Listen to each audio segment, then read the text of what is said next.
This is actually very huge for Armored Core 6. We have the global release times for the game, which PC players are extremely loving right now. Console players, not so much, but it's not that bad.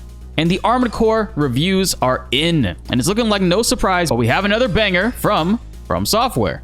The series Armored Core hasn't reviewed this high before, but has always retained a solid fan base. But over the years, with FromSoft learning and pioneering their own genre with the Souls games, their development style has come a very long way. And it looks to be showing in full form because Armored Core 6 has an 88 as of right now on Metacritic. And veteran Ravens as well as newcomers are ready because it seems like this is going to be a great ride. Hit that subscribe button if you guys are hyped for more Armored Core news, as we plan to drop tons of info for you guys and the release, and go through the wildest builds possible in this ever-growing meta. Only 11% of you guys who watch and love the videos are currently subbed, so let's raise that even higher. Now with that being said, let's get into the video. All across the board, Armored Core is getting praise for its visuals and consistency with hardware. We already saw this coming when the system requirements were revealed, and they showed that simply a GTX 1060 can run this flawlessly with the recommended settings. Ridiculously amazing optimization these days, which is perfect because it means a lot of people with either older or underpowered PCs will still be able to participate and enjoy this game. The story presentation itself has been called weak, IGN comparing the briefings to PowerPoint presentations, which is how they tell the story.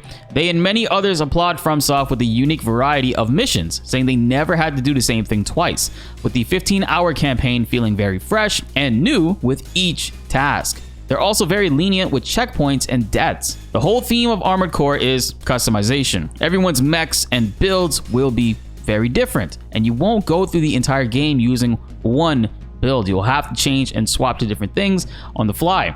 And some may be better or more efficient than others. So with each death or failure, they give you the option to re-customize your mech, to take a different approach in a battle that you might be stuck on, or are just a small amount away from completing.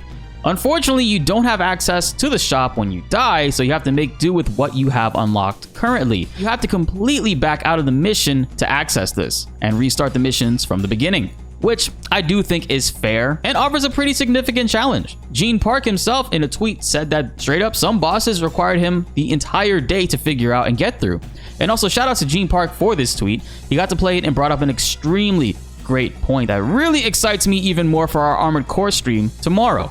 He says, you know how huge those Final Fantasy 16 fights were, but much of it was pre-scripted? Armored Core says, well, how about if you actually had to scale a Titan robot yourself instead of it being scripted? This is FromSoft mastering the art of the set-piece battle, a lesson that's evolved since Demon's Souls all the way to Elden Ring. Seeing how different each player's approach to bosses and missions will be is the charm of Armored Core 6, and I am all for that. The controls are super easy to pick up and understand almost right away, which is great because it'll be a lot of newcomers first time into the series, and that's always a surefire way to make sure your game is generally received very well from the jump. Veteran fans are not happy with the hard lock-on targeting, but you can switch it on and off on the fly, and it's been noted to being very good for keeping extremely mobile bosses within your sight at all times, as the camera will be moving around a lot. Arena fight NPC battles are going to be the mode to go through, as completing them rewards you with items to strengthen your mech. And of course, there are true 1v1 PvP matches against other players, which is going to be the main endgame focus for many people for a while.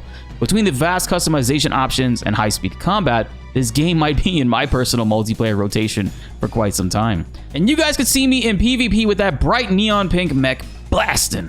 This is only the beginning for Armored Core 6, as the game is releasing, according to Steam, on August 24th. Technically, with the official release date being August 25th, it has been stated today that Thursday, August 24th at 3 p.m. Pacific time, 6 p.m. Eastern time, Armored Core 6 is going to be unlocked on Steam for PC users. If you go to the Steam page, it does indeed state August 24th, but it doesn't state a time. However, officially, FromSoftware tweeted out and shared those global release times. So starting tomorrow afternoon, we can finally get our hands on this game, and we will be live, and I hope you all will join us. Till then, be sure to like the video if you enjoyed, and subscribe if you are new. More Armored Core videos are on the way, and you do not want to miss them. My name is BltzZ, and thanks for watching.